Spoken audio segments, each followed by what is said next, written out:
നമസ്കാരം. ശ്രീനഗറിൽ പെഹൽഗാമിൽ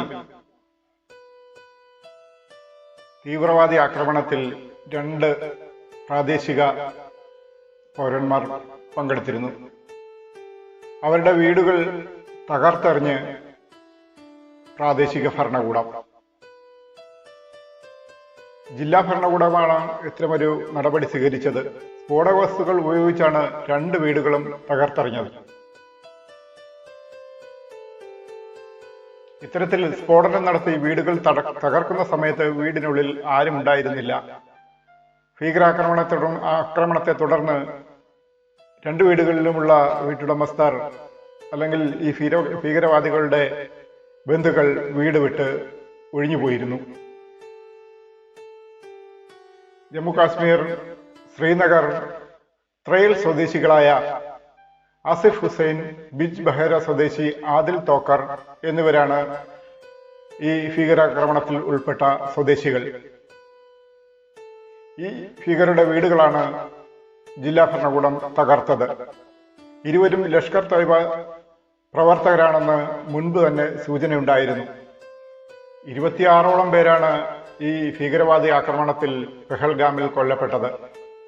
അത് ഗുജറാത്തിൽ നിന്ന് 3 പേർ, കർണാടകയിൽ നിന്ന് 3 പേർ, മഹാരാഷ്ട്രയിൽ നിന്ന് 6 പേർ, ബംഗാളിൽ നിന്ന് 2 പേർ, ആന്ധ്രയിൽ നിന്ന് 1, കേരളത്തിൽ നിന്ന് 1, UP, ഒഡീഷ, ബീഹാർ, ചണ്ഡീഗഡ്, ഉത്തരാഖണ്ഡ്, ഹരിയാന, കാശ്മീർ, മധ്യപ്രദേശ് എന്നിവിടങ്ങളിൽ നിന്ന് ഓരോരുത്തരുമാണ് മരിച്ചത്. നേപ്പാളിൽ നിന്നുള്ള ഒരാളും മരിച്ചതായി കണക്കുകളിൽ ഉണ്ട്. കൊല്ലപ്പെട്ട മലയാളി കൊച്ചി സ്വദേശി രാമചന്ദ്രനാണ്. രാമചന്ദ്രന്റെ ശവസംസ്കാരം ചടങ്ങുകൾ ഇന്ന് നടന്നുകൊണ്ടിരിക്കുന്നു. അതിനിടയിലാണ് അബദ്ധത്തിൽ അതിർത്തി കടന്ന ഒരു BSF ജവാൻ പാകിസ്ഥാൻ ആർമിയുടെ പിടിയിലായത്. ഫ്ലാഗ് മീറ്റിംഗിലൂടെ മോചിപ്പിക്കാനുള്ള ശ്രമമാണ് ഇന്ത്യയുടെ ഭാഗത്തു നിന്നും നടന്നുകൊണ്ടിരിക്കുന്നത്. ഈ ജവാനെ വെച്ച് പാകിസ്ഥാൻ കളിക്കുകയാണെന്നും പറയപ്പെടുന്നുണ്ട്. ജവാൻ അബദ്ധത്തിൽ അതിർത്തി കടന്ന് എത്തപ്പെട്ടതാണ്. അതിർത്തിക്കടുത്തുണ്ടായിരുന്ന കർഷകരെ രക്ഷിക്കാൻ വേണ്ടിയാണ് അവരെ സഹായിക്കാൻ വേണ്ടിയാണ് അതിർത്തി കടക്കുകയുണ്ടായത് എന്ന് പറയപ്പെടുന്നു. എന്തായാലും അതിർത്തി കടന്ന് അപ്പുറത്തെത്തിയ ഈ ജവാനെ കൃത്യമായി പാകിസ്ഥാൻ ആർമി പിടികൂടുകയും തടങ്കലിലാക്കുകയും ചെയ്തു. നമ്മുടെ ഇന്ത്യയിൽ കടന്നെത്തി 27ഓളം പേരെ കൊല്ലുകയും അതുപോലെ തന്നെ തിരിച്ചു പോവുകയും ചെയ്ത ഇത്രയും തീവ്രവാദികളെ ഇന്ത്യക്ക് തൊടാൻ പോലും കഴിഞ്ഞില്ല. അതാരുടെ പിടിപ്പുകേടാണ്?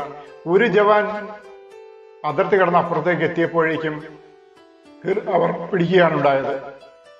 അത്രയ്ക്ക് സങ്കീർണമായ അല്ലെങ്കിൽ അത്രയ്ക്ക് തീക്ഷ്ണമായ ഒരു ആർമി ആണ് പാകിസ്ഥാൻ സൈന്യത്തിന് ഉണ്ടായിരുന്നത്.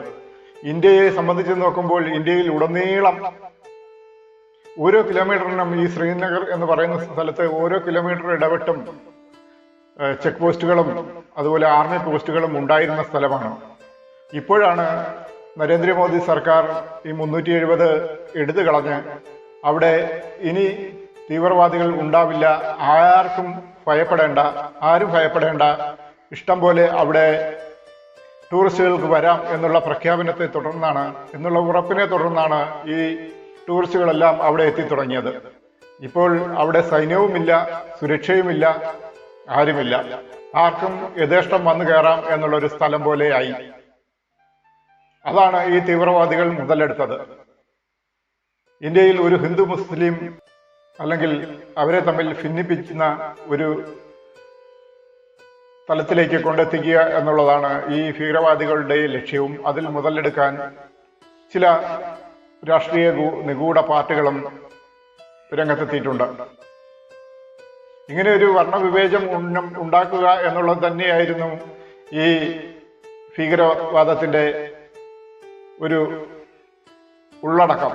അതുകൊണ്ട് തന്നെയാണ് അവർ ജാതി ചോദിച്ച് വെടിവെച്ച് കൊന്നു അല്ലെങ്കിൽ പേര് ചോദിച്ച് വെടിവെച്ച് കൊന്നു എന്ന് പറയപ്പെടുന്നത്.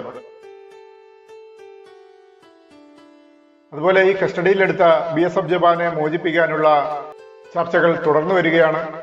ഇരുകൂട്ടരും ഇതുവരെ മോചിപ്പിക്കാൻ പാകിസ്ഥാൻ തയ്യാറായിട്ടില്ലെന്ന് ഔദ്യോഗിക വൃത്തങ്ങൾ പറയുന്നു. അബദ്ധത്തിൽ അന്താരാഷ്ട്ര അതിർത്തി കടന്നപ്പോഴാണ് ജവാനെ കസ്റ്റഡിയിലെടുത്തത്. അതിർത്തിയിൽ കൃഷി ചെയ്യുന്നവരെ സഹായിക്കാൻ പോയ ജവാനാണ് പാക് സൈന്യത്തിന്റെ പിടിയിലകപ്പെട്ടത്. ഈ സംഭവത്തിൽ നമ്മുടെ പ്രതിപക്ഷവും വളരെയേറെ ചർച്ചകൾക്ക് ഇടവന്നിട്ടുണ്ട്. ബസൈരൻ നേരത്തെ തുറന്നത് സുരക്ഷാ സേന അറിഞ്ഞില്ല എന്നാണ് പറയപ്പെടുന്നത്. സുരക്ഷാ വീഴ്ചയുണ്ടായെന്ന് ഉദ്യോഗസ്ഥർ പറഞ്ഞെന്ന് പ്രതിപക്ഷം പറയുന്നു. ജമ്മു കാശ്മീരിലെ പഹൽഗാമിലെ സൈരൻ താഴ്വരയിലുണ്ടായ ഭീകരാക്രമണത്തിൽ സുരക്ഷാ വീഴ്ചയുണ്ടായെന്ന് സർവകക്ഷി യോഗത്തിൽ ആഭ്യന്തര മന്ത്രാലയത്തിലെ ഉദ്യോഗസ്ഥർ പറഞ്ഞുവെന്ന് പ്രതിപക്ഷം പറയുന്നു. അത് ശരിയായിരിക്കാം. ബസൈരൻ താഴ്വര ഏപ്രിൽ 20 തുറന്നത് സുരക്ഷാ സേന അറിഞ്ഞില്ലെന്നും ഇത് സുരക്ഷാ സേനയുടെ അറിവോടെയല്ലെന്നും ആഭ്യന്തര മന്ത്രാലയത്തിന്റെ ഉദ്യോഗസ്ഥൻ വ്യക്തമാക്കിയെന്ന് സർവകക്ഷി യോഗത്തിന് ശേഷം ഹാരിസ് ബീരാൻ MP മാധ്യമങ്ങളോട് പറഞ്ഞു. സുരക്ഷാ വീഴ്ച ഉണ്ടായിട്ടുണ്ടോ എന്ന് തന്നെ കൃത്യമായും പരിശോധിക്കണമെന്ന് പ്രതിപക്ഷം യോഗത്തിൽ ആവശ്യപ്പെട്ടിരുന്നു. കൂടാതെ നമ്മുടെ പ്രതിപക്ഷ നേതാവായ രാഹുൽ ഗാന്ധി ഇന്ന് കാശ്മീരിലേക്ക് പുറപ്പെട്ടിട്ടുണ്ട്. പ്രതിപക്ഷം ഇന്ന് മെഴുകുതിരി കത്തിച്ച് രാജ്യവ്യാപകമായി പ്രതിഷേധിക്കുകയാണ്. ഈ രാഹുൽ ഗാന്ധി ഇന്ന് ആക്രമണത്തിൽ പരിക്കേറ്റവരെ സന്ദർശിക്കും. അങ്ങനെ ഒരു സന്ദർശനമെങ്കിലും ഉണ്ടായില്ലെങ്കിൽ പ്രതിപക്ഷത്ത് നിന്ന് എന്താണ് ഒരു അന്വേഷണം ഉണ്ടായിട്ടില്ല എന്ന് ജനങ്ങൾ പറയില്ലേ? അതുകൊണ്ട് തന്നെയായിരിക്കും രാഹുൽ ഗാന്ധി തീർച്ചയായും ഈ പെഹൽഗാമിൽ കാശ്മീരിൽ സന്ദർശിക്കുന്നത്. പരിക്കേറ്റവരുടെ വീടുകളിൽ സന്ദർശനം നടത്തും എന്നും പറയപ്പെടുന്നുണ്ട്. കേന്ദ്ര സർക്കാരിന്റെ ഭീകരവാദത്തിനെതിരായ നടപടികൾക്ക് പൂർണ്ണ പിന്തുണ പ്രഖ്യാപിച്ച് സർവകക്ഷി യോഗം പിരിഞ്ഞു. ഭീകരവാദത്തിനെതിരെ ഒറ്റക്കെട്ടായി പ്രവർത്തിക്കാൻ സർവകക്ഷി യോഗത്തിൽ തീരുമാനമായി. ഭീകരാക്രമണം തടയാൻ ശ്രമിക്കുന്നതിനിടെ കൊല്ലപ്പെട്ട കാശ്മീരി സയ്യിദ് ആദിൽ ഹുസൈൻ ഷായ്ക്ക് സർവകക്ഷി യോഗം ആദരാഞ്ജലികൾ അർപ്പിച്ചു. സംസ്ഥാനത്തിന് പുറത്തുള്ള ജമ്മു കാശ്മീർ സ്വദേശികളെ സുരക്ഷ ഉറപ്പാക്കാൻ എല്ലാ സർക്കാരുകളും നടപടി എടുക്കണമെന്ന ആവശ്യം സർവകക്ഷി യോഗത്തിൽ ഉയർന്നു. എത്രയും പെട്ടെന്ന് തന്നെ ഇന്ത്യൻ അതിർത്തി കടന്ന് പാക് സേനയുടെ പിടിയിലായ ജവാനെ എത്രയും പെട്ടെന്ന് തന്നെ രക്ഷിക്കാനുള്ള ശ്രമം നടത്തിയില്ലെങ്കിൽ ആ ജവാനെ തടങ്കലിൽ വെച്ചുകൊണ്ട് തന്നെ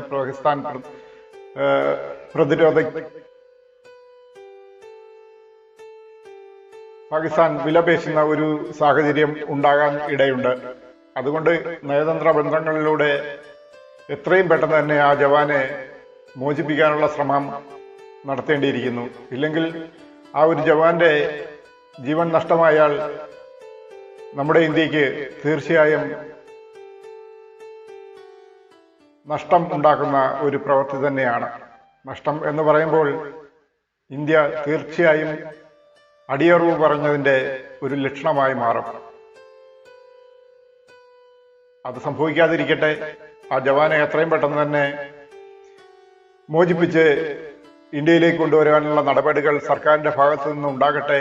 ആ ശ്രമം വിജയിക്കട്ടെ എന്ന് നമുക്ക് ആശംസിക്കാം.